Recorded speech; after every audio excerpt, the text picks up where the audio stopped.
मी देवेंद्र सरिता गंगाधरराव फडणवीस ईश्वर साक्ष शपथ घेतो की कायद्याद्वारे स्थापित झाले आहे अशा भारताच्या संविधानाबद्दल मी खरी श्रद्धा व निष्ठा बाळगेन। मी भारताची सार्वभौमता व एकात्मता उन्नत राखीन।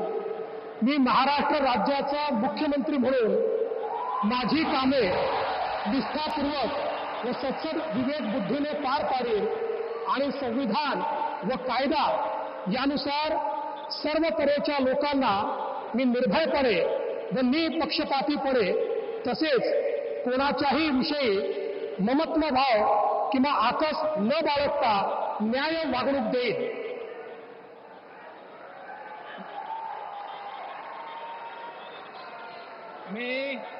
मी देवेंद्र सरिता गंगाधरराव फडणवीस ईश्वर साक्ष शपथ घेतो की महाराष्ट्र राज्याचा मुख्यमंत्री म्हणून माझ्या विचारार्थ आणली जाईल किंवा मला ज्ञात होईल अशी कोणतीही बाब असा मुख्यमंत्री म्हणून माझी कामे यथायोग्य पार पाडण्यासाठी आवश्यक असेल ते खेरीज करून एरवी मी कोणत्याही व्यक्तीला किंवा व्यक्तींना प्रत्यक्षपणे व अप्रत्यक्षपणे कळवणार नाही किंवा त्यांच्याकडे उघड करणार नाही।